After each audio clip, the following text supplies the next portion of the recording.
Vamos a seguir con codificación de fuente, ¿sí? Hagamos un breve repaso de lo que hemos visto en la clase pasada, sobre todo en cuanto a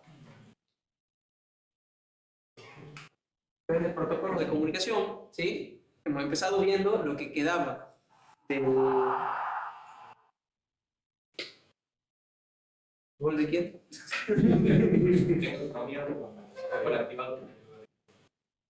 Bueno, empezamos con el protocolo de comunicación, ¿sí? Es lo que hemos visto en la primera parte de la clase pasada. Se deben recordar, ha sido apenas un término de rendir el quiz. Hemos visto los protocolos orientados al carácter, ¿sí? Donde todos los campos que armaban una trama tenían longitudes de n número de caracteres. Puede ser un solo carácter o dos caracteres, tres caracteres, ¿sí? Pero los campos estaban formados por caracteres. Y los protocolos orientados a bits, perdón, donde cada uno de los campos de control depende de un número determinado de bits, ¿sí? De esa manera podría haber un campo que tenga, por ejemplo, 5 bits, uno que tenga 8 bits, uno que tenga 12 bits, ¿sí? Bien. Luego hemos visto algunos de los organismos normalizadores, ¿sí? Que son los organismos que definen las normas con las cuales se tienen que cumplir los dispositivos que quieran comunicarse. Y de ahí hemos pasado al tema nuevo, que era la codificación de fuente, ¿sí? Dentro de nuestro diagramita del sistema de comunicaciones teníamos como primera etapa, luego de que el mensaje fue generado, la codificación de fuente, ¿sí? La codificación de fuente intenta comprimir los datos, ¿sí? Para hacerlo de manera más eficiente, o sea, transmitir la misma cantidad de información con la menor cantidad de bits posibles, ¿sí? En una pregunta del quiz decía si la codificación de fuente mejoraba la velocidad de transmisión. ¿Sí? ¿Se acuerdan de esa? Sí. ¿La mejora o no? No. ¿Por qué? O sea, en cierta manera puede hacer que mandes una información en menos tiempo, pero no porque manda más bits por segundo, sino porque está mandando en realidad más bits. Claro, o sea, hago que el mensaje sea más chico. Entonces, el mensaje en sí se transmite más rápido. Pero la velocidad de transmisión en bits por segundo sigue siendo la misma, ¿sí? Bien, entonces lo que tratamos es transmitir la misma cantidad de información con la menor cantidad de bits posible. ¿Para qué? Para poder transmitir el dato de manera más rápida, ¿sí? Luego vimos diferentes tipos de compresión. Vimos que había compresión sin pérdidas, donde el mensaje se podía reconstruir totalmente, ¿sí? Igual que el mensaje original. No, era un proceso totalmente reversible, ¿sí? Por ejemplo, habíamos visto, pues yo podía transmitir, en vez de 16 unos, 1, 1, 1, 1, 1, 16 veces, yo podía decir 16 unos, ¿sí? Y de esa manera transmitía un mensaje mucho más corto que era totalmente reversible, ¿sí? O sea, en base a ese mensaje yo podría deducir el mensaje original, ¿sí? Y luego teníamos las compresiones con pérdidas, donde si se pierde información, el proceso ya es irreversible e implica un compromiso entre el tamaño del archivo y el nivel de pérdida que yo quiero tener, ¿sí? ¿Algunos han comprimido un MP3? No, ¿verdad? ¿Saben lo que es un MP3? Sí. Un formato MP3, no un reproductor.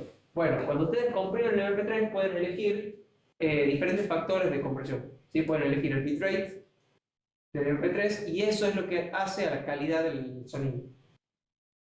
No estaría mal como práctica que agarren, descarguen una canción en WAV que se debe poder descargar y la pasen por algún compresor y la compriman en diferentes niveles de compresión, ¿sí? Si lo quieren hacer, si les pica la curiosidad, lo podrían hacer para ver la diferencia, ¿sí? Después reproducir los dos y ver si se nota la diferencia. Obviamente, si no tienen un buen equipo de sonido, les recomendaría que utilicen unos auriculares, ¿sí? Que tengan una mejor fidelidad, porque los parlantes de una notebook por lo general no son de lo mejor, ¿sí? Y tienen bastante baja calidad, sobre todo en los sonidos más graves y más agudos, ¿sí? Entonces con unos buenos auriculares seguramente lo van a poder probar. Y los parlantes celulares tampoco son lo mejor para reconocer este tipo de diferencia, ¿sí? Lo mejor sería con algo que tenga una buena fidelidad, como unos auriculares. Y tampoco unos Bluetooth, sino unos con cable, ¿sí? Porque los auriculares con Bluetooth ya hemos hablado la clase pasada que comprimen el audio para poder enviarlo, ¿sí? Entonces van a tener otra compresión que puede estar generando más distorsiones. Y luego habíamos terminado viendo la teoría de la información, ¿sí? Donde hemos llegado a la ecuación esta, ¿sí?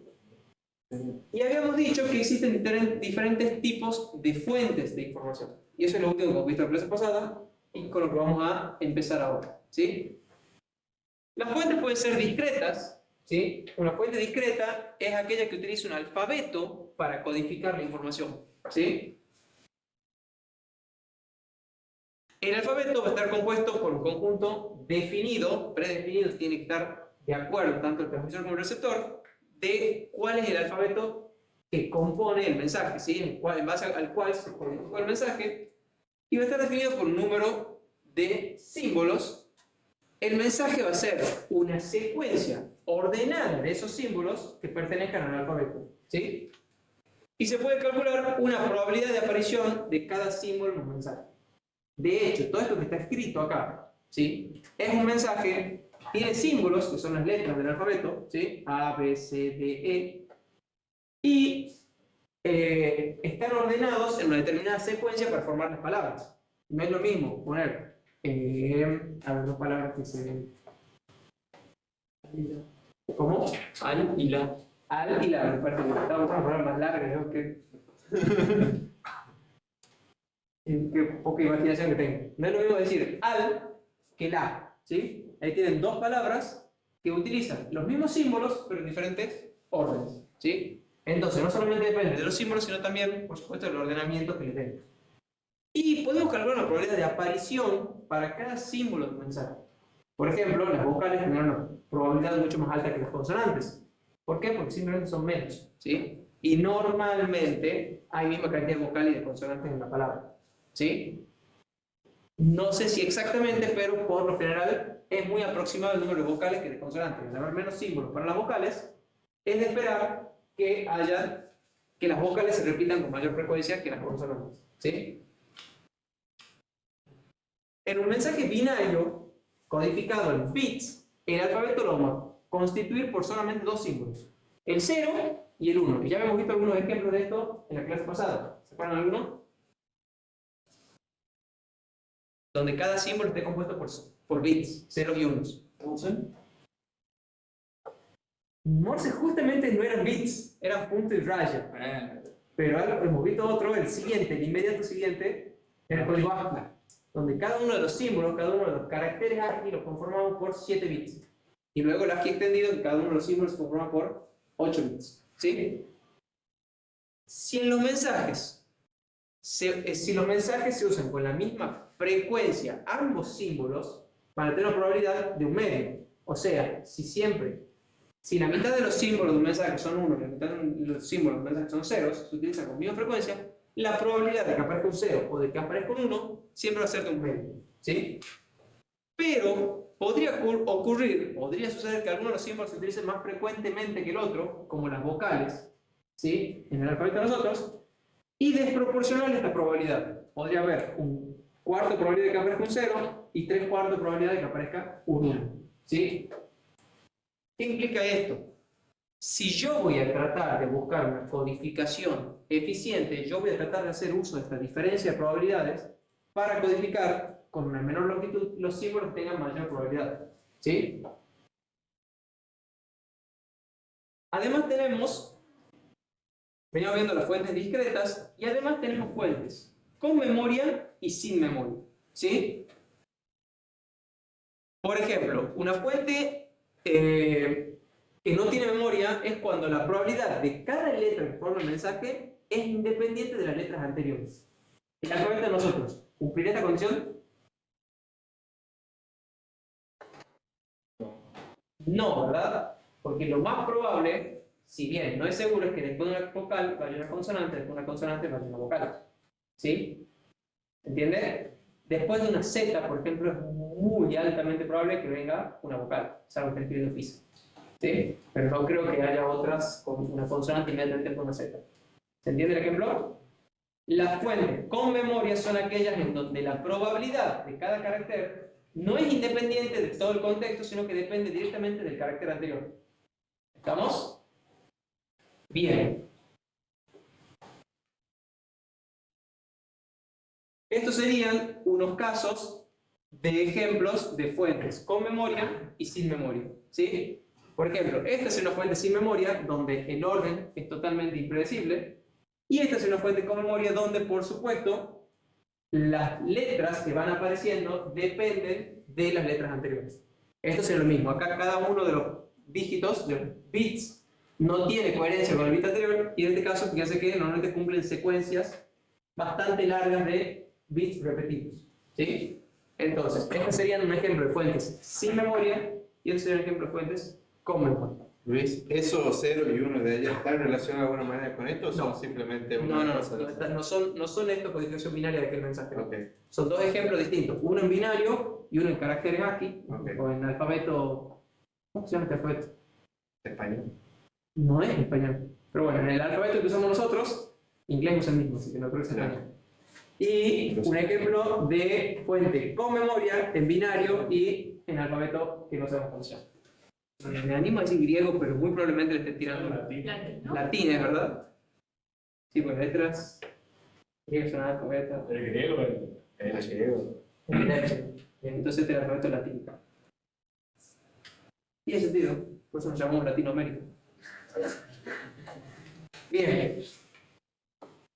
Y otra clasificación para las fuentes es si son estacionarias o no. Una fuente es estacionaria cuando sus propiedades estadísticas no cambian en el tiempo. O sea, esa probabilidad de que los unos y ceros son totalmente independientes se mantienen constantes, ¿sí?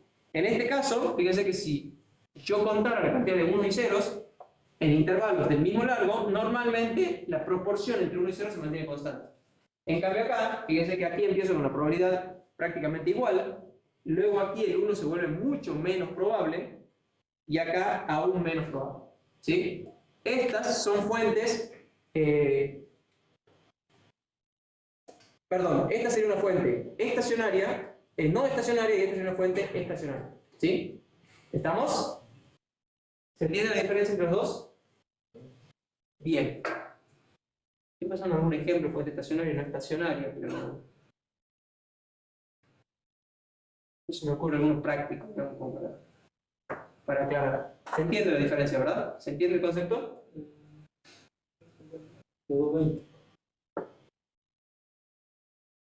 Los 220 serían estacionarios. Estoy pensando en alguna no estacionaria, como para plantearle un contraejemplo. Puede ser. ¿Cómo? Pero tomar mediciones del clima Es que no hoy y mañana, pero el clima son completamente diferentes. podría ser, pero. Las personas que hablan dos idiomas distintos. ¿Cómo? Las personas que hablan dos idiomas distintos. Una persona que habla dos idiomas distintos podría ser una persona que cambia del español al inglés, de repente tiene mucha más probabilidad de usar la W y la H. ¿Sí? Por ejemplo, saben que en inglés se utilizan mucho esas dos letras.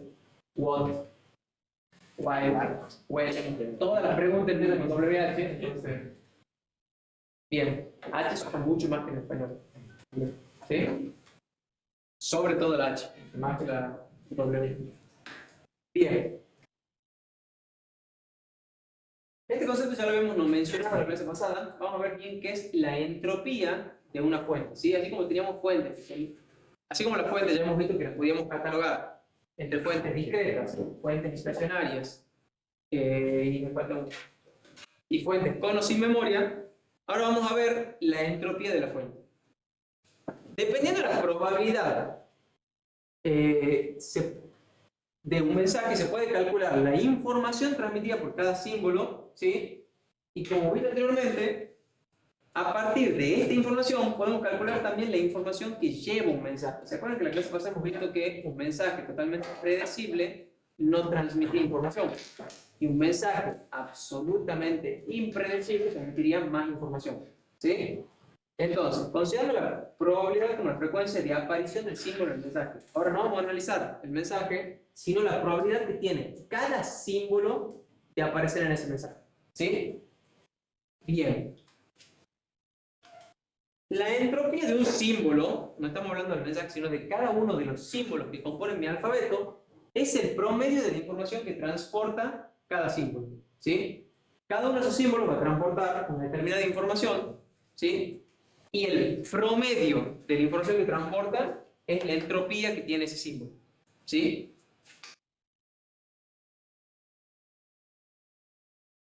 Mucha entropía ahí. Sí. La entropía de un mensaje es, entonces, para una fuente estacionaria discreta y sin memoria, igual a la longitud del mensaje multiplicado por la entropía de cada letra. ¿Sí? O sea, tenemos la entropía de cada letra, que es el promedio de la información que esa letra transporta, o que ese carácter transporta. Y la entropía del mensaje va a ser, para una fuente discreta, estacionaria y sin memoria, igual a la longitud total del mensaje por la entropía de cada letra. ¿Sí? De cada una de las letras que conforman ese mensaje. O sea que todas las letras tienen la misma entropía. ¿O es una sumatoria de las Es la sumatoria de la entropía de cada una de las letras. cada una por... Exacto. Por el largo del mensaje. ¿Sí? No. Y en la aclaración. No estamos hablando de que cada símbolo tiene su propia entropía. Es la entropía que lleva un símbolo cualquiera del mensaje. ¿Sí? La entropía que lleva un símbolo es el promedio de la información que transporta. Supongamos que la temperatura se transmite en 8 bits. ¿Sí? Si yo transmito una temperatura en 8 bits, la información que transmite cada símbolo será un octavo de la medición. Pero si transmito la temperatura en 16 bits, la información que transmite cada bit es 1 sobre 16 del dato completo. ¿Sí? Entonces, la entropía de cada uno de esos símbolos baja porque transportan menos información respecto al mensaje total. ¿Sí? La información que transmite el mensaje total va a ser la entropía de cada uno de los símbolos multiplicada por el largo del mensaje. No estamos hablando de cada uno de los caracteres que conforman el alfabeto. Estamos hablando de cada uno de los símbolos del mensaje. Símbolo X, incógnita, digamos. No sé qué símbolo es cada uno. ¿Y es la misma para cada dígito del mensaje? La entropía sería la misma, por ejemplo, en ese caso, que si manda la temperatura en 18 bits, cada uno de esos dígitos tenía un Así es. 26. Cada uno va a tener la misma entropía. Porque si falta uno, el mensaje sigue estando incompleto, no importa cuál sea el que falta. Salvo que de base ya hayamos acordado, qué sé yo, que los 4 bits más significativos siempre van a ser 0, bueno, eso ya entonces no forma parte del mensaje. ¿Sí? Bien. Entropía de la fuente. Si cada símbolo tiene una probabilidad de un medio, ¿sí? Tenemos la información de cada símbolo y la información promedio de un símbolo va a ser 1, porque en este caso ambos símbolos tienen la misma probabilidad de aparecer. ¿Sí? Entonces, cada símbolo tiene una entropía de 1 y la información, la información de cada símbolo es 1 y la información promedio de un símbolo también va a ser 1. ¿Sí? La información del mensaje, entonces, va a depender del largo del mensaje. Como cada símbolo lleva una información promedio de 1, ¿sí? La información del mensaje va a ser igual al largo del mensaje. ¿Sí? Largo por 1, que es la información de cada símbolo. ¿Estamos? Pero, ¿qué pasa si de repente tengo una fuente con esta división de probabilidades? ¿Sí? Pero sería si todos los símbolos tienen la misma entropía. Claro. Tiene la misma probabilidad de aparición. Estoy hablando de en este caso, para analizarlo de manera más simplificada, binario, 0 y 1. Si el 0 y el 1 tienen la misma probabilidad de aparecer, cada uno de los símbolos transmite la información de 1 y la información total del mensaje es igual a 1. Ahora, ¿qué pasa en este caso? Donde yo tengo una cuarta de probabilidad de que aparezca un símbolo y 3/4 de probabilidad de que aparezca el otro. Bueno, en este caso, la información de cada símbolo, para el caso de que x sea igual a 0, va a ser igual a 2, ¿sí? Y la información que transmite un 1 es 0,415. ¿Por qué cambia esto? ¿Por qué de repente el 0 transmite más información? El 0 más y menos probable. Porque el 0 es más improbable, el 0 es menos frecuente. Es lo que yo les había dicho recién. Cuanto más improbable sea el mensaje, más información va a transmitir. ¿Sí? Cuanto más probable sea, menos información. ¿Sí? Si yo tengo que adivinar cuál es el carácter que sigue, y lo más probable es que siga un 1. Porque cada 3 1 debería haber un 0, estadísticamente. ¿Sí? No probabilísticamente, estadísticamente, porque cada 3 1 debería haber un 0. O sea, más sorprendente el 0, digamos. Por eso te da Claro, más por así información. decirlo. Por eso transmite más información. ¿Cuál sería la información promedio de un símbolo? Fíjense que ahora, si yo hago el promedio de la información de cada símbolo, ya no es 1. Ahora el promedio de información es 0,811 para cada símbolo. Y la información total que transmite el mensaje bajó. Fíjense, para un mensaje de mínimo largo L, ahora tengo menos información en ese mensaje. ¿Por qué? Porque justamente al haber una distribución desbalanceada de probabilidades de ambos símbolos, el mensaje se hace más esperable. O sea, yo tengo más probabilidad de poder adivinar ese mensaje. Por lo tanto, el mensaje se vuelve menos improbable y transmite menos información. ¿Entiende la idea? ¿Sí? Es bastante conceptual nada más esta parte. Entonces, la entropía me define la capacidad mínima de un canal requerida para transmitir un mensaje sin errores. O sea, me define cuál es la capacidad que yo necesito en un canal para poder transmitir un mensaje sin tener ningún error. Se define a la tasa de entropía de una fuente como el promedio de bits necesarios para codificar los símbolos. Yo tengo una fuente que genera mensajes, ¿sí? La tasa de entropía es el promedio de bits mínimos que yo necesito para codificar sus símbolos. Por ejemplo, para codificar el español yo necesito 26 caracteres, ¿sí? Para codificar el chino, 20. para codificar el inglés necesito de nuevo 26 caracteres. No sé si estoy contando la ñ o no, no estoy seguro, pero bueno, 26 caracteres. Para codificar un mensaje hablado en inglés, ¿saben que el inglés tiene 24 vocales? En fonética, no en escritura. Fonéticamente tiene 24 vocales, entonces cambiaría la cantidad de símbolos mínimos para transmitir un mensaje sin errores. ¿Estamos? ¿Se entiende?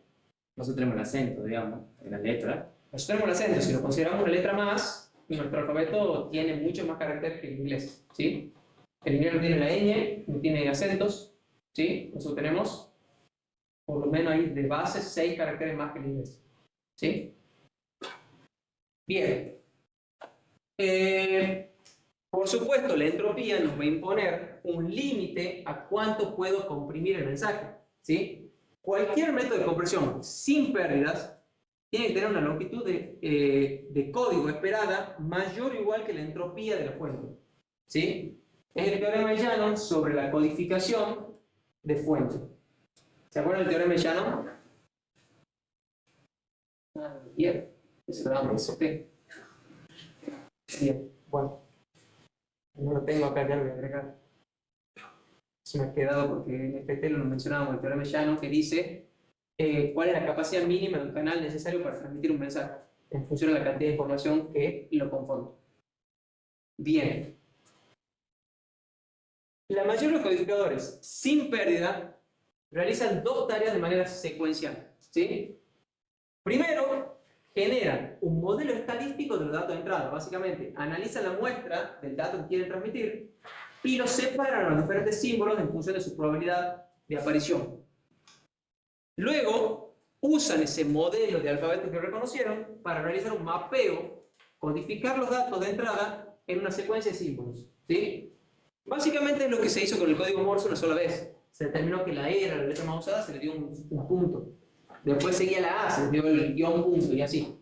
¿Se entiende? Solo que con el código Morse se lo hizo una sola vez en la editorial de la humanidad y quedó ahí plasmado. Bueno, para transmitir un mensaje nosotros lo podemos hacer cada vez que vamos a transmitir un mensaje porque la probabilidad de cada tipo de mensaje no es la misma, ¿sí? Supongan que yo quiero mandar una foto de acá del laboratorio y acá hay mucho azul, ¿sí? Entonces al color azul yo le daría una longitud de palabra bastante baja. Después salgo y saco una foto de allá afuera de la torre. Hay mucho verde o marrón, con la cantidad de tierra que hay hoy en día en el cielo.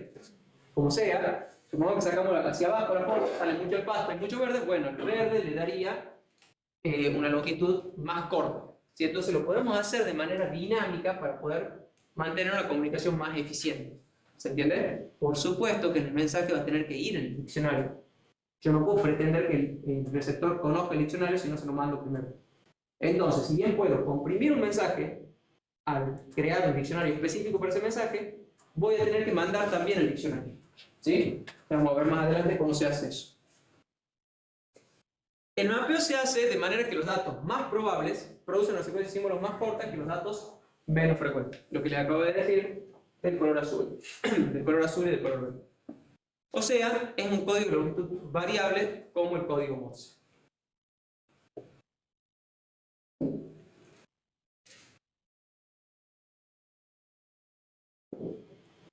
Bien. ¿Cuándo son convenientes los códigos de largo variable? Cuando las letras de las fuentes no son equiprobables, que en la mayoría de los casos asignamos el código más corto a la letra más frecuente y el código más largo a la letra menos frecuente, como en el código Morse. Veamos un ejemplo, ¿sí?, de diferentes formas de codificar un mensaje. Supongamos que una fuente genera un mensaje con un alfabeto de 4 letras. No vamos a generar un mensaje con un alfabeto de 26 letras, sino solamente 4. A, B, C y D. ¿Sí? Y está codificada de la siguiente manera. La A es 00, la B es 01, la C es 10 y la D es 11. Pero la probabilidad de todas las letras no es la misma. La A va a tener una probabilidad de un medio, o sea que la mitad de los caracteres van a ser A. La B va a tener una probabilidad de un cuarto. Y la C y la D van a tener una probabilidad de un octavo. ¿Sí? ¿Estamos? Bien. Voy a generar 4 codificaciones diferentes. ¿Sí? Las letras están ordenadas en función de su probabilidad. Entonces, esta era la codificación original. Y yo voy a crear 3 codificaciones distintas que tienen largo variable. Esta codificación para la A el 1, para la B 00, 01, 10, ¿sí? La otra codificación será 0, 10, 110, 111, ¿sí? Y por último, una codificación que será 0, 01, 011 y 111, ¿sí? ¿Estamos de acuerdo? Bien. ¿Qué diferencia habrá entre cada una de estas codificaciones? ¿Cuál sería mejor? Si ustedes así a ojo tuvieran que elegir una de esas codificaciones, ¿cuál elegirían? La 1. ¿Por qué? Para la letra más usada uso un solo bit y para el resto uso 2 bits. Y son todos distintos, entonces Ok. en vez de usar 3 uso 2 bits. ¿Todos opinan iguales? Pero lo bueno de la 2 también es que te permite predecir lo que queda del mensaje. O sea, por ejemplo, si me mandan un 0, yo ya sé que de entrada ya sé que sí o sí una A. Y en el código 3, por ejemplo, si me mandan un 0, todavía puede ser una B. Y si me mandan un 1-0, ya sé que es una B y no puede ser ni una C ni una D. Bien, va por ahí el pensamiento. ¿Sí? Vemos qué pasa. Supongamos, bueno, calculamos el largo promedio del mensaje de L letras para cada código. Este código va a ser el menos eficiente. Voy a tener que mandar 2 bits, ¿sí?, por cada carácter. En este código voy a mandar 1,5 bits. Y en estos códigos voy a mandar 1,75 bits. Lo que hicimos es multiplicar el largo de cada una de las codificaciones por la probabilidad de aparición de cada uno. ¿Sí? ¿Estamos? Entonces, el largo promedio del mensaje de L letras, para este caso va a ser 2 bits por L, 1,5 bits por L, 1,75 y 1,75. ¿Sí? Si ustedes lo ven así, dicen, este es el mejor. Me quedo con este.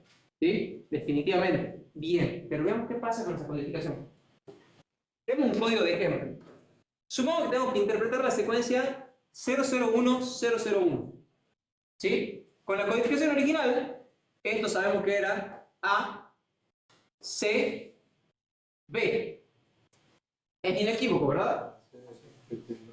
O sea, esto es A, C, B. Hay una sola forma de interpretarlo. ¿Sí? ¿Qué pasa con la segunda codificación? Puede haber sido BA, BA, o puede haber sido B, D, C. O sea, está bien, es más eficiente. Pero ¿qué problema tiene? No es inequívoco. ¿Sí? Yo tengo diferentes formas de interpretar el mensaje. ¿Por qué? Porque yo no sé si este 00 ya era un carácter o era parte de otro carácter, o supongamos el 00 sí, inequívocamente es un carácter, porque es el único carácter que tiene dos ceros, pero este 1 yo no sé si es una A o es parte de una D. ¿Sí? Quizás sea parte de una D y después esto sea otra B. O perdón, sea una A y esto sea una D, o sea parte de una B y lo otro sea una C. ¿Lo ven? Entonces, esa codificación no es la más óptima. ¿Qué pasa con esta? Con la tercera codificación sí es inequívoca. ¿Por qué? Porque cada vez que yo veo un 0, yo sé que es una A. ¿Sí? Si yo veo un 0 es una A. Punto. Ahora, si veo un 1, bueno, espero para ver si sigue otro 1, sigue armándose el carácter. Si viene un 0, bueno, ya sé que es una B. Si yo ya recibí dos unos y recibo un 0, yo sé que es una C. Si recibo otro 1, bueno, ahí sí es una B. ¿Sí? Esa codificación es inequívoca. ¿Sí? Produce un único mensaje. ¿Y qué pasaría con la última?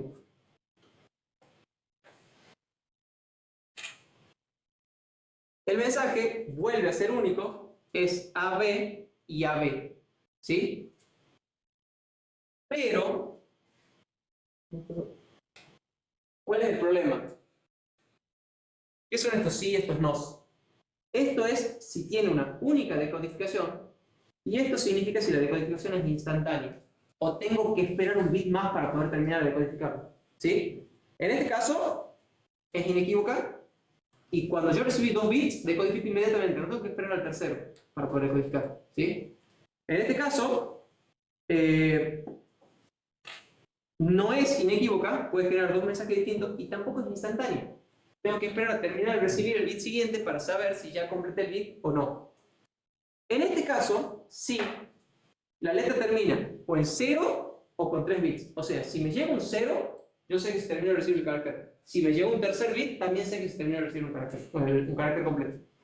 Entonces, yo en este caso sí tengo que la decodificación es instantánea y además es inequívoca. Y en este caso, si bien es inequívoca, no es instantánea. ¿Por qué? Porque si yo recibí un 0, ok, puede ser una A o tengo que esperar.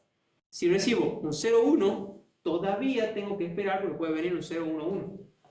¿Sí? Entonces no es instantánea, sino que tengo que esperar a que me llegue otro 0 para decir, ah, bien, se terminó el carácter. ¿Sí? O que llegue el tercer bit. Entonces, ¿cómo quedaría el resumen de las tres fuentes? De las tres codificaciones. La original, 4 contando la original, tenía una longitud de 2 bits, tenía una decodificación única y tenía una decodificación instantánea. La primera codificación propuesta era de 1,5 bits de largo, no tenía decodificación instantánea, perdón, y tampoco tenía una decodificación única. ¿Sí? Por lo tanto, esta estaría descartada. Y nos quedarían estas dos, que podríamos elegir cualquiera de las dos, que no sea instantáneo, no es un problema tan grande, pero, porque lo más importante es que sea única, así que no se pueda confundir el mensaje. Pero sí sería mejor, o preferible, que pueda ser decodificado de manera instantánea. ¿Sí? Solo nos van a interesar los códigos que tengan decodificación única e instantánea. Y además, vamos a buscar los más cortos posibles. O sea que suponiendo que este también hubiera tenido sí en ambas cosas, tenga decodificación única e instantánea, entre estos dos yo hubiera elegido este. ¿Sí? Porque tiene la longitud más corta. Bien. Para garantizar que la decodificación sea única e instantánea, ningún código puede ser prefijo de otro código. ¿Qué significa esto? Que ninguno de los códigos puede ser el prefijo del otro, cosa que acá no se cumple. Este código es el prefijo de este. ¿Ven? Si a este código yo le agrego un 0, se convierte en este. Eso significa que es un prefijo. ¿Sí? Acá sí se cumple. Fíjense que el único código que empieza con 0 es la A. Y de ahí todos empiezan con 1. El 1,0 tampoco es prefijo acá. El 1,10 tampoco es prefijo acá. ¿Sí? Y en este caso no se cumple eso. Por eso es que no es instantáneo. Porque, si bien tiene una decodificación única, no es instantánea porque este 0 es prefijo de cualquiera de ellos. ¿Sí? ¿Lo ven? ¿Se entiende?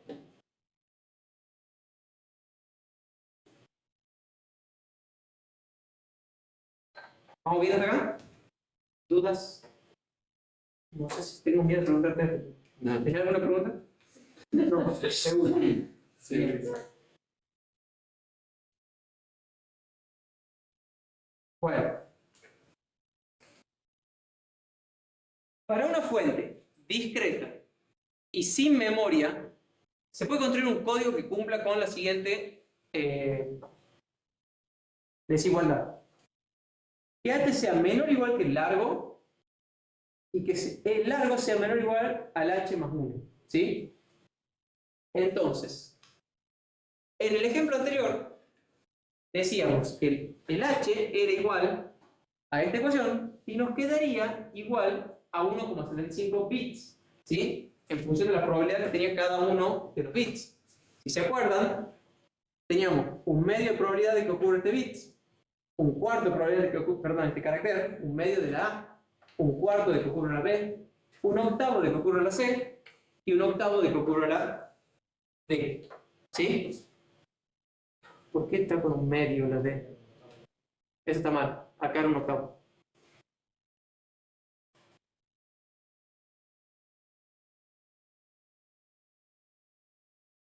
Me parece que aquí un octavo. Bien. Entonces, si hacemos el cálculo, nos quedaría que el H para este mensaje, para este alfabeto, sería 1,75 bits. Entonces, vamos a definir la eficiencia, ¿sí? Como el H de X sobre el L, y en el ejemplo anterior valía 1. Entonces, la redundancia va a ser igual a 1 menos la eficiencia, ¿sí? Que en el ejemplo anterior, la redundancia va a ser igual a 0. ¿Qué quiere decir que la redundancia sea igual a 0? Que no hay bits redundantes. Por lo tanto, el mensaje no se podría comprimir más sin pérdida. Recordemos esto, ¿sí? Lo que estamos hablando ahora sigue siendo compresión sin pérdida. Por lo tanto, yo no puedo reducirlo cuando ya no hay redundancia. ¿Se acuerdan que la información tenía entre sus componentes una redundancia? Bueno, esa es la que podemos eliminar para mantener un mensaje sin pérdidas, ¿sí? Para mantener una codificación sin pérdidas. Si no hay redundancia, el código ya no se puede comprimir, ¿sí? O sea, para la codificación que nosotros hemos utilizado, habíamos llegado a encontrar que la redundancia vale 0 con la codificación que hemos elegido, la codificación del código 2, entonces no se lo puede comprimir más, ¿sí? Tengo una pregunta. Sí. ¿Por qué la eficiencia vale 1 en este caso? La eficiencia vale 1 h de x sobre el L, porque el L, lo habíamos calculado acá, que para esa codificación, mucho más, valía 1,75. Bien. ¿Sí?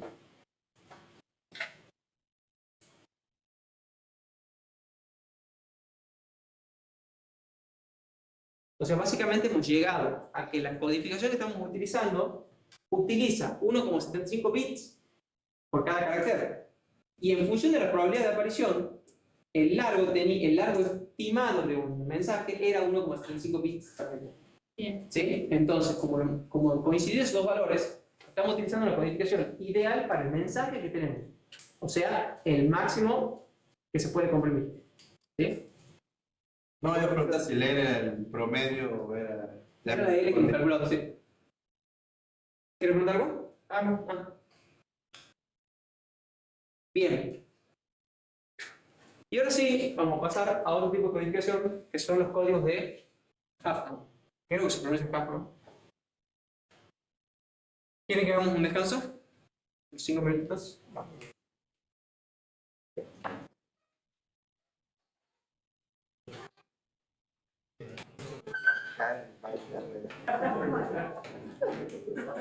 Bueno. Continuamos con los códigos de Huffman. Los códigos de Huffman son una codificación de longitud variable que genera, es un proceso, digamos, con el cual vamos a lograr generar un código óptimo, ¿sí? Lo primero que hay que hacer es construir una tabla con la frecuencia de ocurrencia o con la probabilidad de aparición de cada uno de los elementos de la red, o sea, de cada letra. Luego, el código lo vamos a construir como un árbol binario sobre la tabla anterior, bien siempre y cuando lo hayamos ordenado adecuadamente. tomando siempre en cada paso las dos letras con menor probabilidad, ¿sí? Entonces, veamos cómo sería. Supongo que tengo 7 elementos distintos y estas son las probabilidades de ocurrencia de cada uno, ¿sí?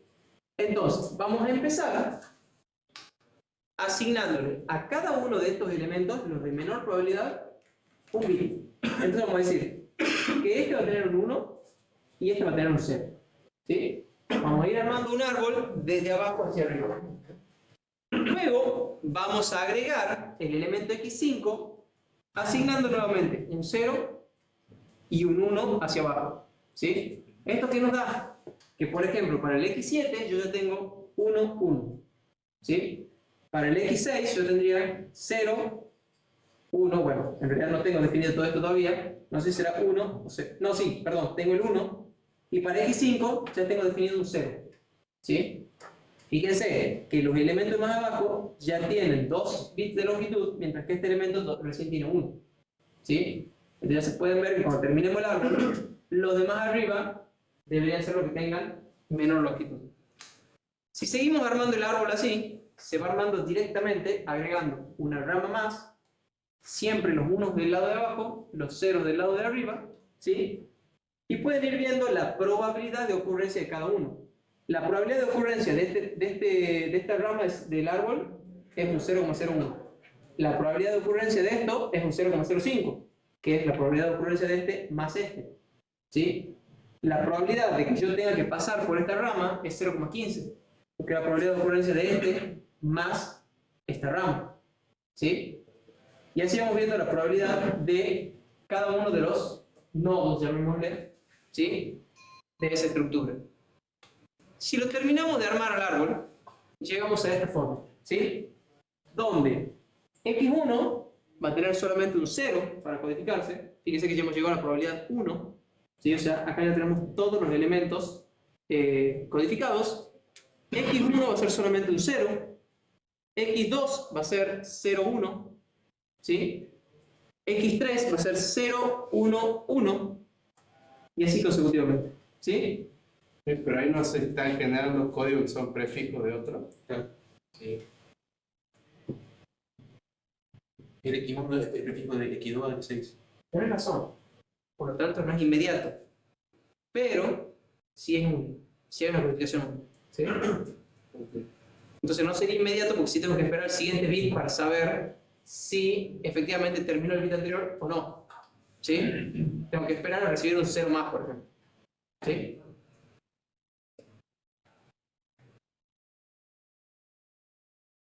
¿Veis? Sí. ¿Cómo va formando el ¿Cómo? código final para cada X? ¿Cómo lo va formando? Claro, Supongo que yo tengo un X4. sí. El código correspondiente a X4 va a ser 0, 1, 1, 1. O sea, vos tenés que ir recorriendo estas líneas desde donde salió. X4 sale de aquí. 0, 1, 1, 1, hasta llegar al final. ¿Sí? Entonces el X7 sería 1, 1, 1. Exacto. El X7 serían todos. ¿Sí? Bien, bien.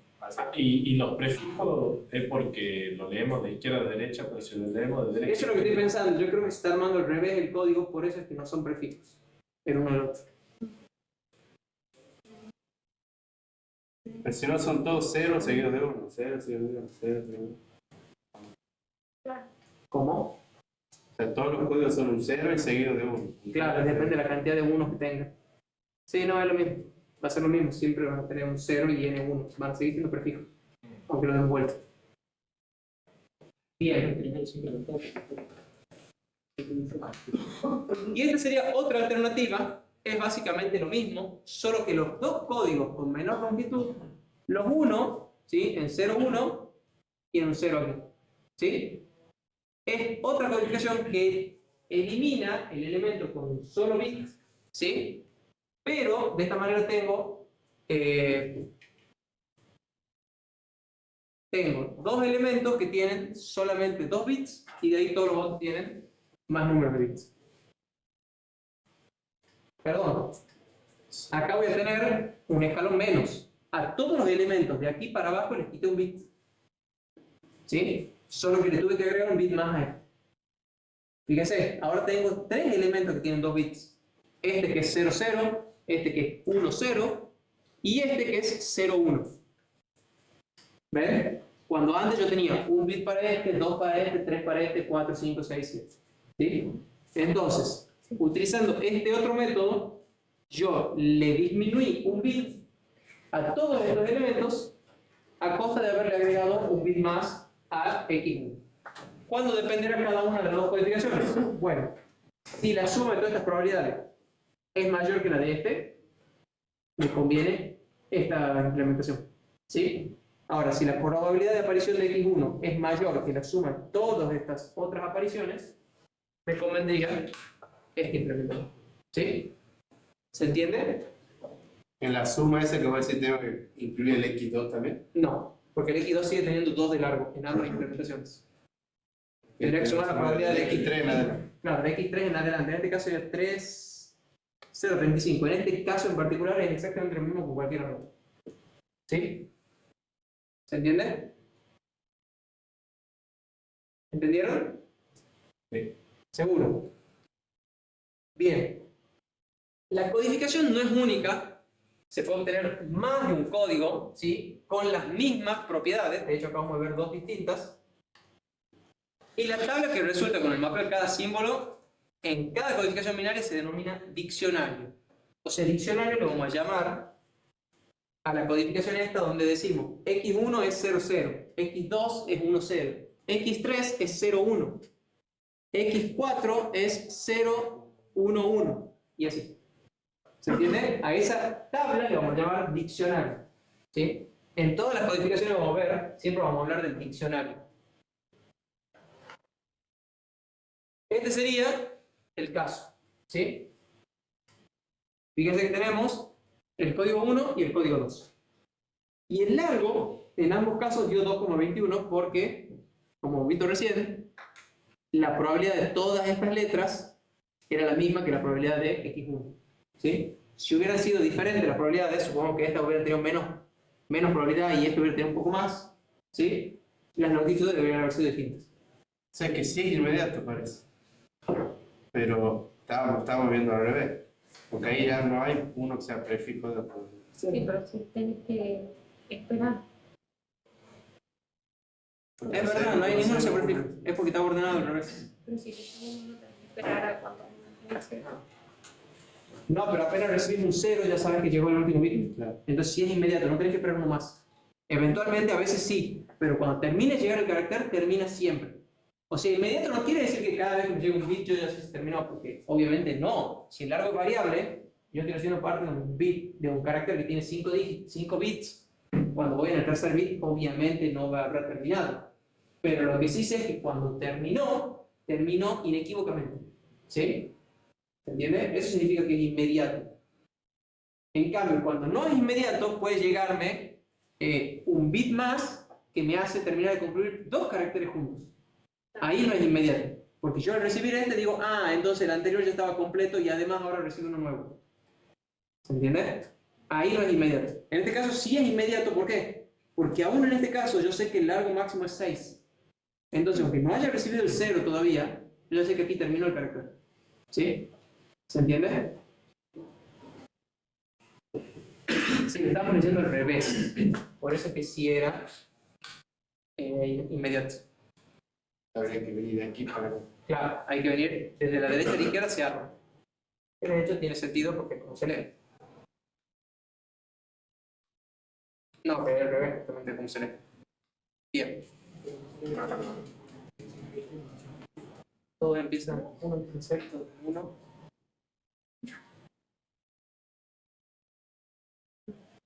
Claro. O sea, x1 sería 0, 0, x2 sería 1, 0, 1, ¿sí? Pero escribiéndolo de izquierda a derecha. ¿Sí? Si ustedes lo escriben de izquierda a derecha, tienen que leerlo de derecha a izquierda acá en la... ¿Estamos? Sí. Bien, fíjense la aclaración.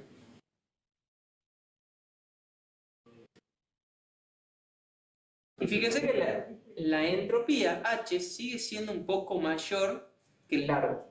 O sea que no está comprimido al máximo todavía. ¿Sí? ¿Se acuerdan que hemos dicho que cuando estos dos valores son iguales, la eficiencia es 1 y la redundancia es 0? En este caso no se da esa condición. ¿Sí? Bien. Para hallar el código de Huffman es necesario, primero, conocer las probabilidades de ocurrencia de cada símbolo. Esto implica que tenemos que tener todo el mensaje para calcular las probabilidades. ¿Qué significa? No puedo utilizarlo para streaming, por ejemplo. Entonces yo voy recibiendo, generando un mensaje, yo no puedo ir codificándolo con Huffman para ir transmitiéndolo, porque no tengo todo el mensaje. ¿Sí? ¿Entiendes? Yo necesito tener todo el mensaje y recién ahí lo puedo comprimir utilizando codificación de Huffman. Por ejemplo, sería útil para, qué sé yo, para hacer una conversión como hacen WinRAR, ¿sí? Para esos casos sería bastante útil. Pero para utilizar para códecs de audio que están haciendo streaming o para transmitir el audio de sus auriculares, y no sería útil, ¿sí? En tiempo real, no. Si empaquetamos los mensajes y hacemos paquetitos que tienen 512 kilobytes y ya ese paquete lo interpretamos, lo codificamos, bueno, ahí sí. Y vamos haciendo por paquetes, ¿sí?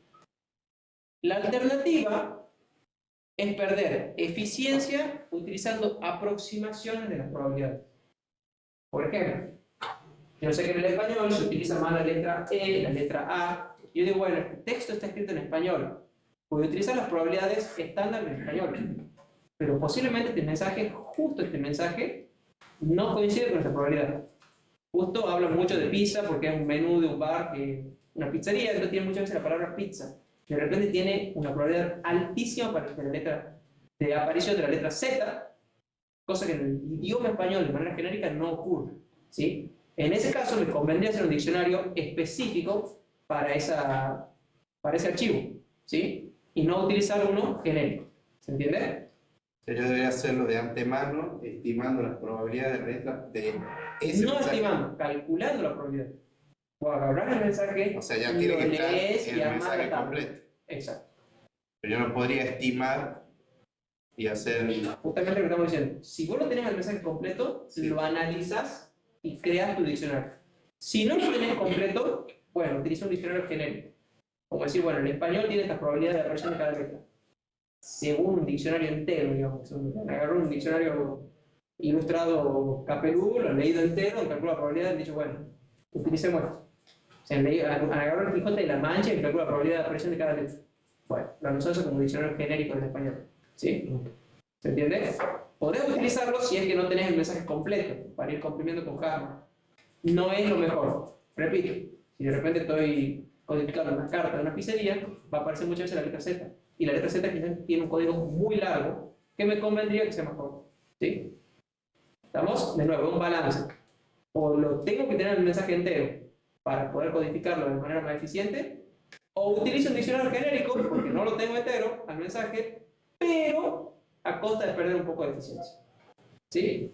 ¿Se entiende? Bien. El resultado de esto es que la codificación en Huffman no resulta práctica para la mayoría de los casos, porque yo no puedo ir codificando a medida que se va generando el mensaje. ¿Sí?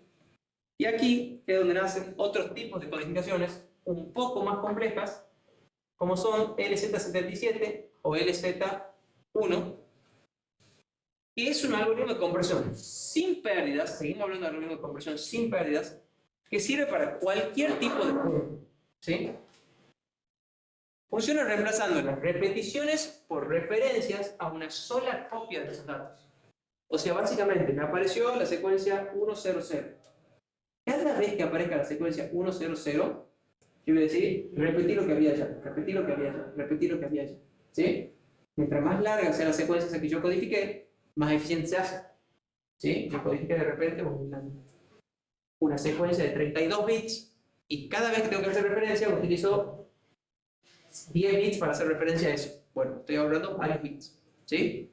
¿Se entiende? Se busca siempre que la cadena repetida sea la más larga. ¿Sí? Busco hacer una cadena bastante larga para poder justamente ser más eficiente.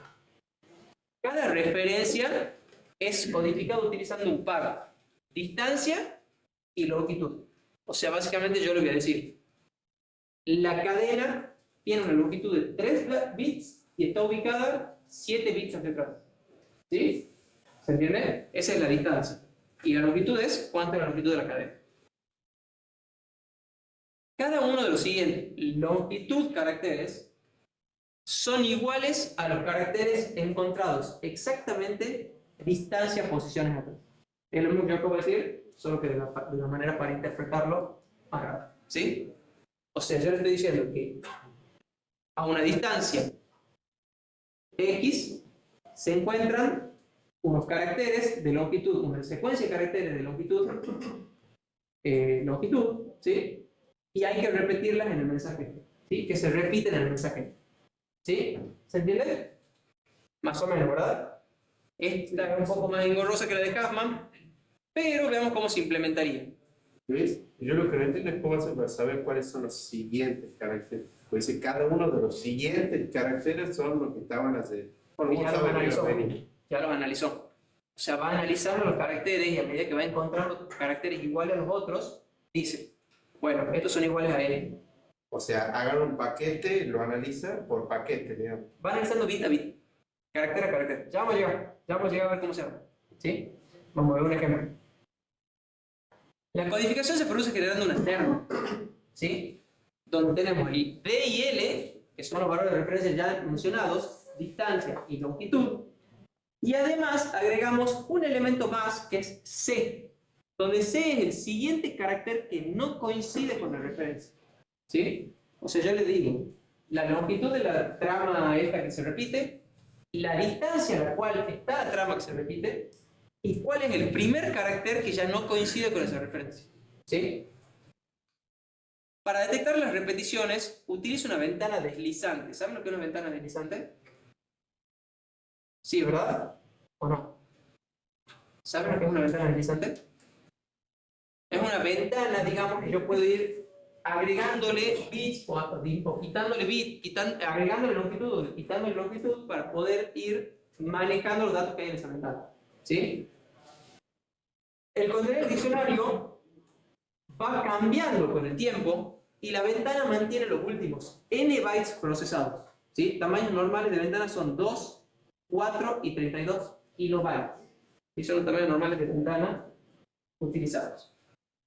Veamos el ejemplo, para que se entienda un poco más y acá de paso les voy a explicar qué es la ventana. Tengo que codificar esta secuencia de caracteres, ¿sí? A, B, C, B, B, A, B, C, A. Bien. Primero encontramos A.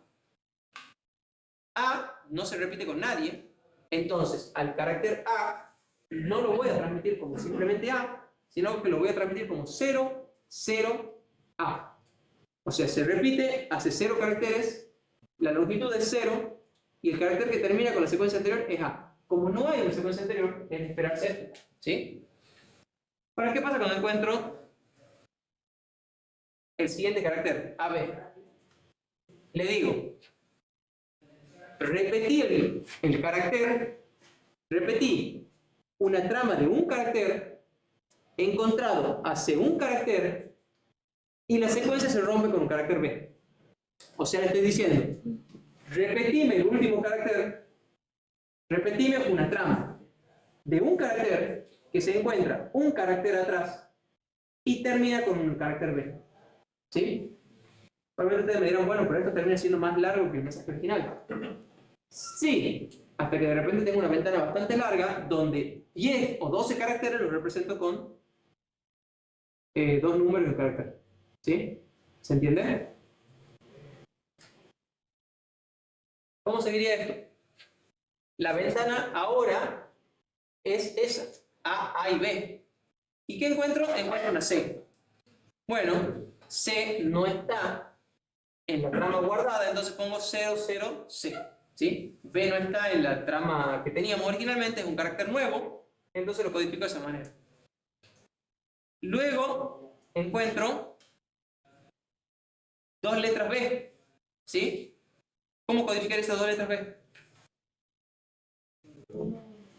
1, 2, C. 1, 2, A. Bien, le podría decir el carácter que está acá, ¿sí? Con longitud 1 y termina con una B. Sería 1, 2, B. A ver, ¿estamos en lo correcto? No, perdón, 2, 1B. La distancia va primero. Distancia es 2, largo 1, porque es una B, y con lo que termina es con otra letra B. ¿Sí? Tengo una pregunta. ¿Por qué a veces consideran, por ejemplo, que el siguiente carácter es una sola letra o dos? Por ejemplo, en el caso de C o de A, B. Con C no puede considerar dos letras, porque C nunca se repitió. Entonces, ¿cómo lo va a representar? Ah, bien. Si yo elimino, fíjate que cuando tomo dos caracteres, este carácter lo elimina de allá. No aparece este carácter. Este carácter es el que lo representa indexando otro. Entonces no puedo hacer desaparecer C de acá, Claro. porque no hay ninguna C todavía. Y no, Cada vez que un carácter aparezca por primera vez, lo voy a tener que escribir de esta manera. Porque no lo tengo indexado. y si ya lo tenía registrado, no hace falta. Si ya lo tenés registrado, lo podés indexar. Y si Lo hubiera podíamos C y hacer. B, o sea, si hubiera C y B solamente se pone lo 1, B, o sea, lo 1 y... ¿Cómo? ¿Perdón? Si hubiera varias B, o sea, muchas B ahí, y ya teníamos la B anteriormente. Y si hubieran varias B, la primera la referencia con un 1, la segunda quizá haga referencia a la anterior. Y así podés ir sumando y agrandando la ventana. ¿Sí? Y podría decir, por ejemplo, y en ese caso, si en vez de una A seguía otra B, podría decir 2, 2B, o sea, que el carácter que estaba 2 lugares atrás lo repita 2 veces. ¿Cómo, perdón? Por ejemplo, si en vez de una A seguía una B. Acá. Claro, eso es lo que dice Antonio. No, porque si vos le mandás 2, 2B, vos les decís a una distancia 2, hay dos caracteres que se repiten. Vos le pedís que te repita estos dos caracteres. Claro. Y eso no lo podés hacer. ¿Sí?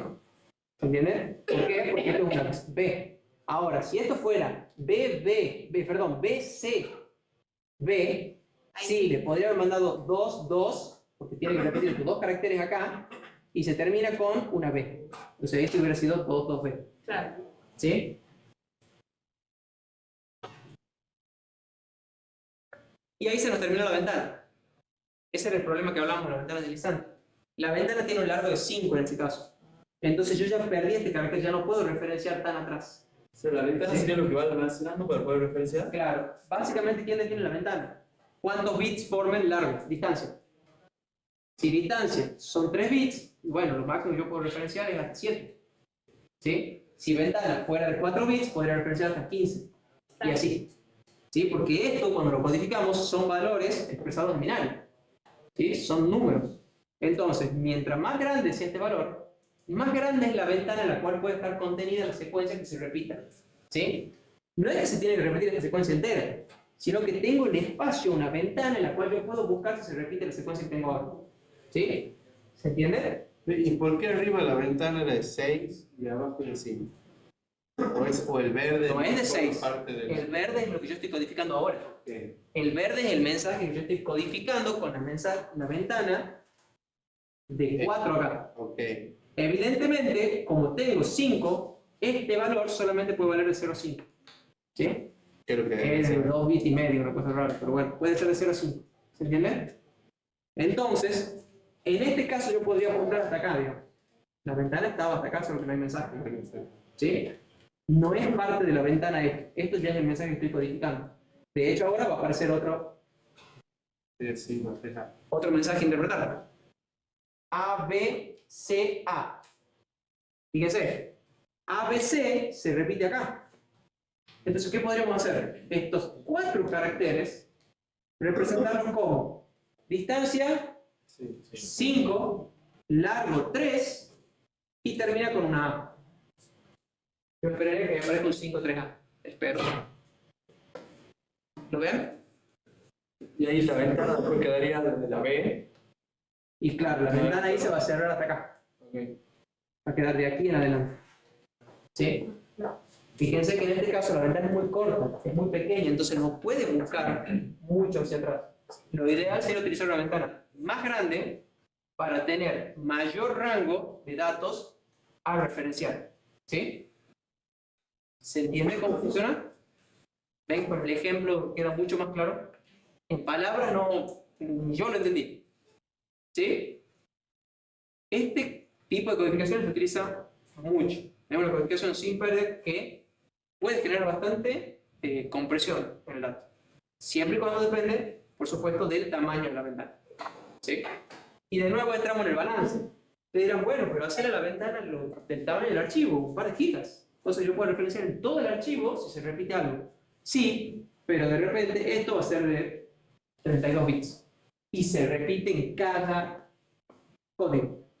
Entonces es cuestión de encontrar el balance entre agrego más bits o no, hago la ventana más grande o no.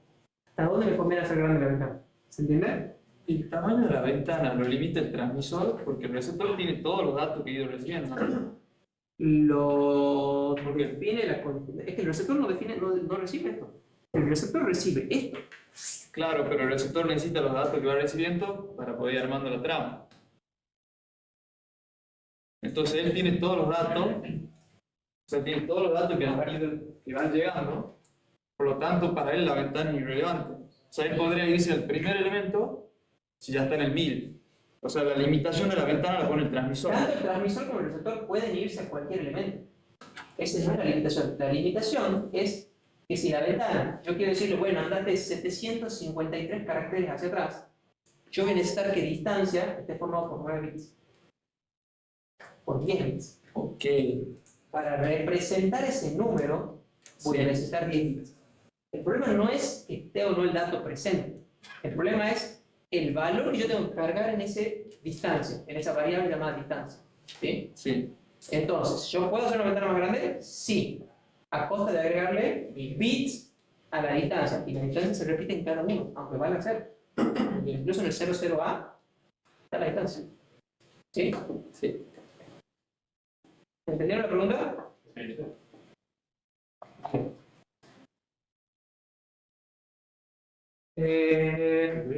Sí. O sea que si yo hago esta codificación es de largo variable. Porque la longitud de... O si yo uso 5, o sea, si quiero referenciar el 1, lo hago el 1 pero con 5 bits, o sea, rellenando con 0. Claro. Pues si no sabría dónde Distancia termina. tiene que tener un largo fijo. ¿Sí? Quizás podría hacer las dos cosas. Primero hacer una codificación LZ77 y después a esta le hacen un casco.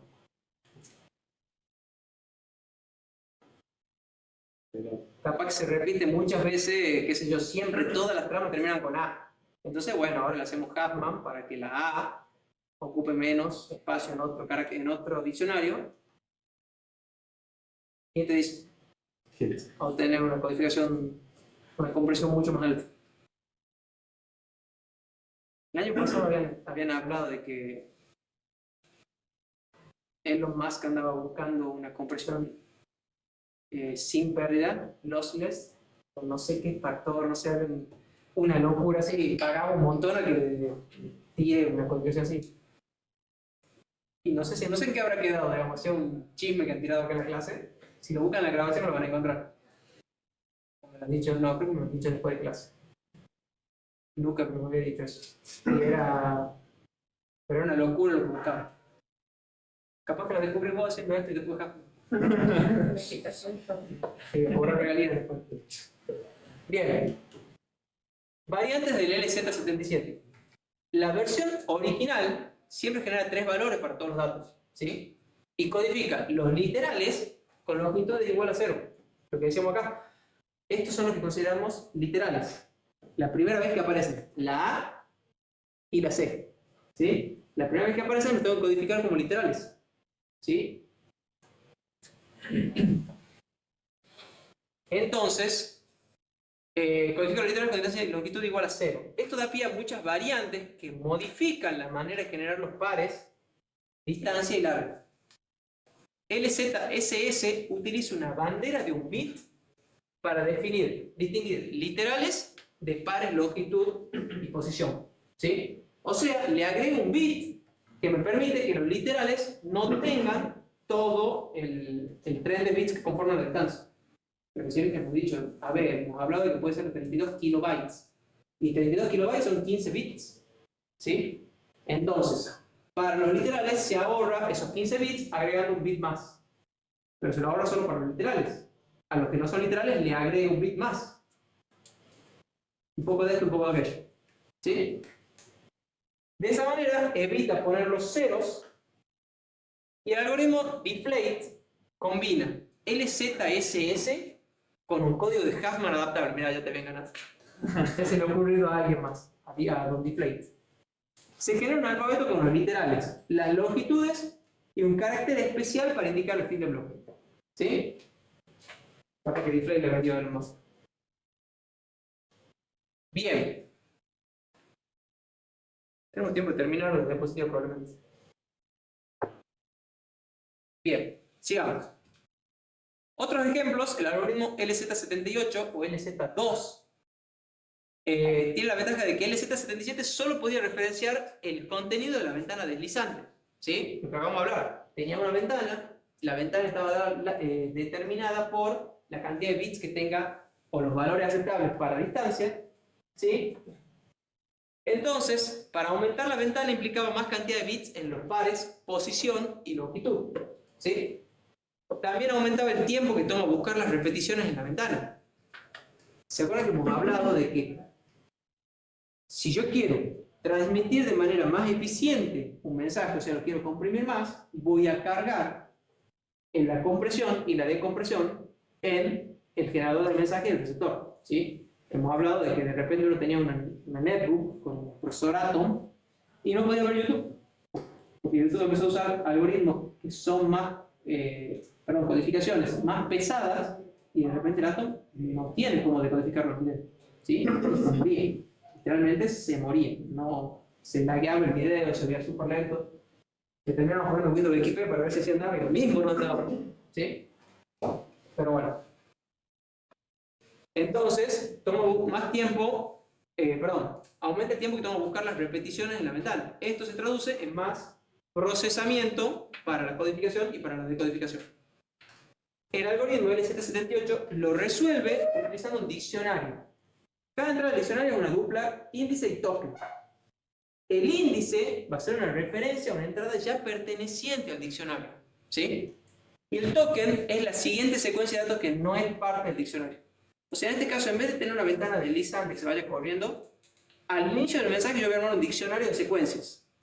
Y directamente las voy a direccionar con ese índice. ¿Sí? ¿Se entiende? Obviamente voy a tener que agregar al mensaje esas secuencias al principio. Entonces, tiene una ventaja de que no tengo el problema de largo de la ventana, pero tengo que agregar el índice al principio del mensaje. ¿Y las secuencias serían las que más probabilidad de aparición tienen? Exacto. Hace un análisis del mensaje, busca las que más veces se repitan y esas son las que codifica con el índice. En este caso, por ejemplo, tenemos A, ¿sí? Era índice token. Quería ver para no confundirme con recién con largo de distancia. Tenemos la A. El índice va a ser 1.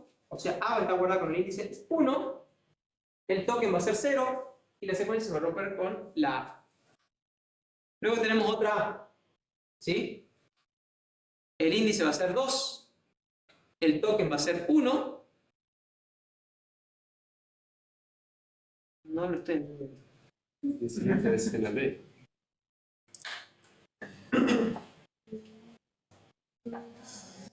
Uno A.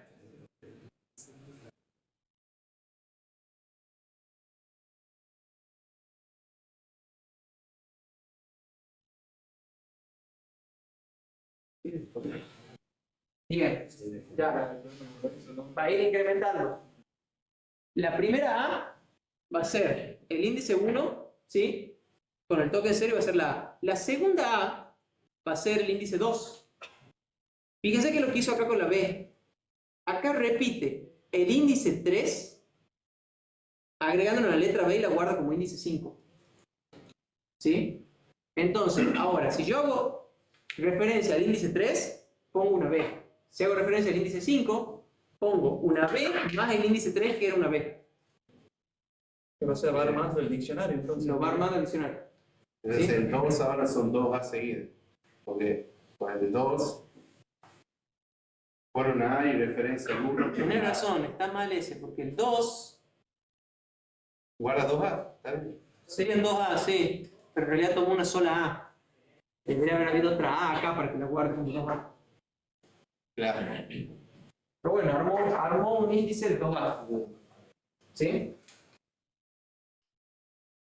AB va a ser al índice 6, va a ser igual al índice 1 agregándole una A. Perdón, agregándole una B. ¿Sí? Va a ser AB. ¿Entiendes? Sí.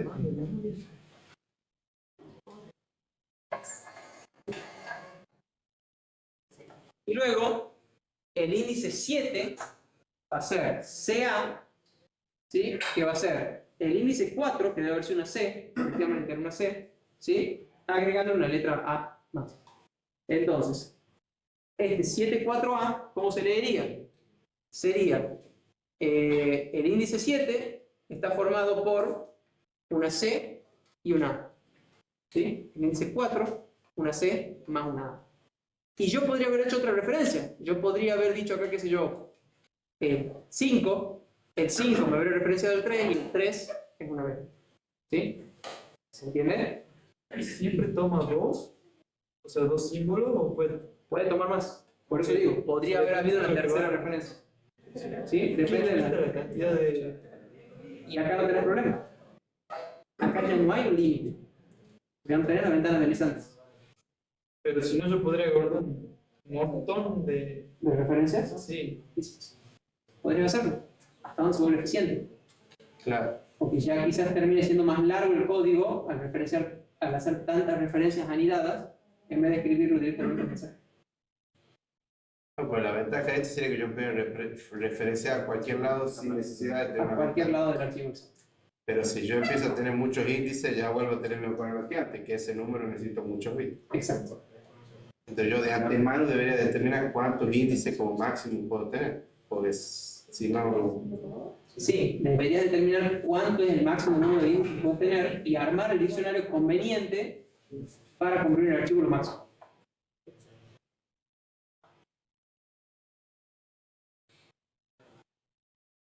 Bien. ¿Dudas? ¿Vamos bien? Bueno, tanto LZ78 como LZ77 pueden producir salidas más grandes que la entrada original, sobre todo en cadenas cortas, que es lo que hemos visto recién. En esta cadena, el resultado es mucho más largo que la cadena original. ¿Sí? Fíjense que tengo un elemento por cada carácter, prácticamente. Ah, no. Me ahorré 3 caracteres, pero tuve que agregar los pares token e índice en cada uno. ¿Sí? Entonces, pueden producir resultados más largos, sobre todo cuando las cadenas son cortitas. Cuando tenemos cadenas largas, esto no sucede. ¿Sí? ¿Y no les ha pasado una vez que agarren un archivo en un bloc de nota, escriban 3 caracteres, guárdenlo y comprimanlo en un rato? Es muy probable que termine ocupando más espacio. ¿Sí? En cambio, agarren un documento de Word, qué sé yo, su currículum y comprimanlo. ¿Sí? Ahí van a ver cómo sí tiene efecto la compresión. Ambos algoritmos funcionan muy bien cuando el diccionario o la ventana, en el caso del LZ77, son bastante grandes. Y después aparece LZW, que es una variante nueva de LZ78 que usa un diccionario inicializado previamente con todos los símbolos posibles. ¿Sí? De esa manera, solo codificamos el índice. No se va armando el diccionario, sino que el diccionario ya está armado. ¿Sí? Nuevamente, ¿qué sucede? Si estoy haciendo un menú de una pizzería, necesito muchas zetas y la Z probablemente no esté referenciada. ¿Sí? Ese es el problema de utilizar diccionarios ya preestablecidos. Es más eficiente utilizar un diccionario calculado en el momento, pero genera mucho más trabajo por parte del codificador. Para el decodificador es lo mismo. ¿Sí? Quien tiene que decodificar el mensaje tiene el mismo trabajo, el diccionario está preestablecido o no.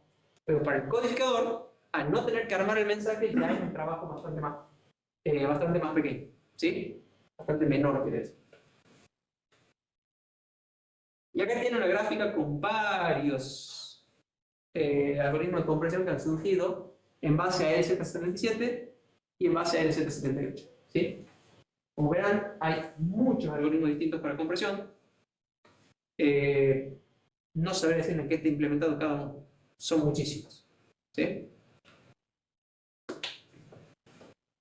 Bien.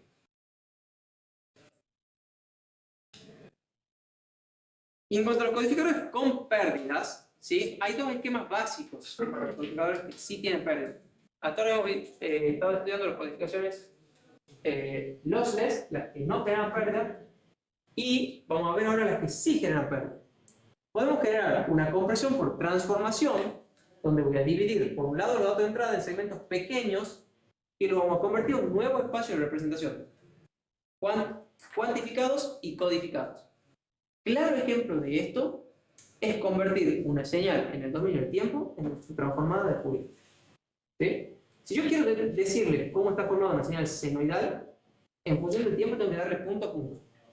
Varios puntos y formar una senoidal. Ah, es una senoidal. Y en Fourier, un punto. ¿Sí? Les doy un punto del eje de frecuencia y usted tiene una señal totalmente definida. Mientras que en función del tiempo es mucho más complicado definir. ¿Sí? Bueno, ese es un claro ejemplo de esto. Voy a representar los datos en un nuevo espacio de representación, cuantificados y codificados.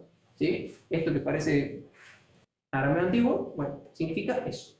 Lo represento en un nuevo espacio que me genera, me da una mayor eficiencia a la hora de representar. Y también tenemos la compresión por predicción, donde utilizamos parte de los datos de entrada para predecir lo siguiente, básicamente adivinar. ¿Sí? Y se codifica el error de la predicción. Yo puedo decir, mira, esto va a tener entre este rango de valores con probabilidad de error de tanto por ciento. ¿Sí? Muchas veces se utilizan ambos criterios. Utilizamos la compresión por transformación y la compresión por predicción. ¿Sí? La idea básica es que expresemos una secuencia finita de datos como una suma de coseno de distintas frecuencias y amplitudes. Estamos hablando de transformación discreta de coseno. ¿Sí? Lo que le acabo de decir es similar a la transformación discreta de Fourier, pero solo con valores reales. ¿Sí? No vamos a tomar las partes imaginarias. Comprime los datos en bloques, por ejemplo, en imágenes, vamos a utilizar bloques de 8 por 8 píxeles, y la transformada se aplica a cada fila y a cada columna del bloque.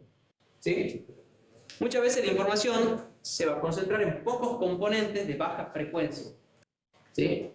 El resultado va a ser una matriz 8 por 8 con coeficientes en que el elemento 0, 0 posee el valor de la componente continua y el resto los coeficientes de diferentes frecuencias. ¿Sí? Si yo voy a tomar una matriz de 8 por 8 píxeles y la voy a codificar en función de las componentes de baja frecuencia, haciéndole transformar Fourier a esos valores.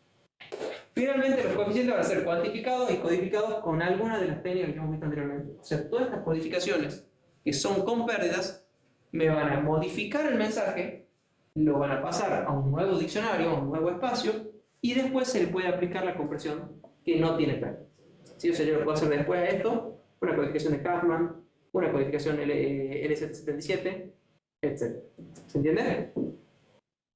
Hay muchas variantes, inclusive una que comprime sin pérdidas. Hay una transformada de coseno que comprime sin pérdidas. ¿Sí? Y luego viene la variante DST modificada, MDST, que DST significa transformada discreta de coseno, pero en que los bloques se superponen. ¿Sí? Ahora, en vez de separar en bloques de 8 por 8, voy a ir trabajando por bloques que están superpuestos entre sí. La segunda mitad de un bloque se superpone con la primera mitad del bloque siguiente. ¿Sí? Evita problemas que pueden ocurrir al definir de manera fija los bloques, por los límites que hay entre ellos. Han visto que cuando ven una imagen JPG como que se notan los bloques que definió la imagen, ¿sí? Se ven los cuadritos donde cambian los colores repentinamente. Y por ello es que es la que más se utiliza en datos que son continuos, como el audio. ¿Sí? Como va superponiendo los bloques, evita esos saltos abruptos entre un valor y el otro, que se ven a veces en las imágenes, que en los audios quizás serían mucho más honestos. ¿Sí? Por eso se utiliza este tipo de transformador. En la clase pasada me han hecho la pregunta con H, E y C, ¿se acuerdan? ¿Qué me va a decir? Alguien me ha dicho que usaba el formato H, E y C para las imágenes y que después no leí. En el celular. Bueno, yo me confundí. H, E y F es el código abierto. H, E y C es una implementación de Apple de H, E y F. ¿Sí? Los dos códigos son de código abierto, pero las herramientas que los descomprimen y comprimen no. entonces hay que pagar licencia. Por eso es que en Windows no lo va a conseguir a menos que descargue un programa que lo haga. Pero no puede venir en el sistema operativo porque si no el sistema operativo tendría que pagar la licencia. ¿Sí? Pero si vos descargas una herramienta de otro lado, no pasa. ¿Sí? Por eso no viene con Windows y creo que con Android tampoco. Pero las HIF creo que sí. Las IC no, porque es el mismo pero implementado por Apple. ¿Y qué ventaja tiene el HIF sobre los otros? Según estoy viendo, es abismal la diferencia. Comprime un 50% más que JPG, mucha mejor calidad. He buscado, investigado un poco para ver qué es la diferencia entre Hate y Hate y aparentemente son muy buenos. Me estoy pensando pasar mi teléfono que empieza a comprimir Hate de JPG porque se nota mucho la diferencia. Incluso más que PNG, por ejemplo. PNG más baja que JPG todavía. Pensé que era, pensé que PNG era lossless. Entonces no, PMP es lossless, que PMP de hecho no tiene ningún control de compresión. PMP es el imagen puro. Claro. ¿Alguna duda? ¿No? Bueno, de esto van a hacer un laboratorio de compresión. ¿Sí? Van a trabajar con imágenes y con otros tipos de archivos, lo que van a tener que hacer compresión y decompresión y van a ver los factores de compresión que tienen. Si no me equivoco, eso ya va a ser la semana que viene. No sé si lo vamos a hacer el lunes o quizás lo hagamos el miércoles en el horario de teoría. ¿Sí? ¿Estamos? Pero hay un laboratorio con esto y van a poder probar los diferentes algoritmos de compresión. En Python. ¿Saben Python? Sí. Bueno, lo más probable es que utilicen algún notebook de Google Colab o algo así para hacerlo con directamente Python. ¿Sí? ¿Profe, lo van a subir o lo vamos a hacer acá? No, lo van a hacer acá. Lo vamos a hacer acá en vivo y en directo. ¿Tiene que presentarlo al toque o se lo presenta después, digamos? No, se la clase. Bien. ¿Qué hemos visto? Hemos visto codificación de fuente. Hemos visto que la codificación de fuente es la que genera la compresión de datos. Hemos visto que para transmitir la misma cantidad de información con la menor cantidad de bits posibles, no aumentamos la velocidad de transmisión, sino que disminuimos el tamaño del mensaje a transmitir. Hemos visto diferentes tipos de compresiones sin pérdida o lossless y con pérdidas lossy. Hemos visto la teoría de la información, que nos define cuánta información lleva un mensaje, ¿sí? La entropía de una fuente, que establece el límite mínimo para la capacidad del canal, ¿sí? Y también establece un mínimo para la longitud de código esperado, que de hecho, igualar la entropía al largo del mensaje nos permitía obtener un factor de compresión del 100%, ¿sí? Es cuando el mensaje tiene, de eficiencia del 100%, cuando el mensaje está comprimido al máximo. Hemos visto diferentes métodos de compresión sin pérdidas, que las mismas primero hacen siempre un muestreo estadístico de los datos de entrada, se analizan la probabilidad de ocurrencia de cada uno de los símbolos de los datos, usan ese modelo para codificar los diferentes símbolos, usualmente con una longitud variable, que es el caso de Huffman, y hemos visto los códigos LZ, LEPEL-ZIP, que están basados en diferentes directorios, ¿sí? Y por último, hemos visto los ejemplos, algunos ejemplos de compresiones lossy, que son la mayoría basadas en la transformada discreta del coseno, ¿sí? ¿Dudas? ¿No? Bueno, con eso estamos. Agradecimientos.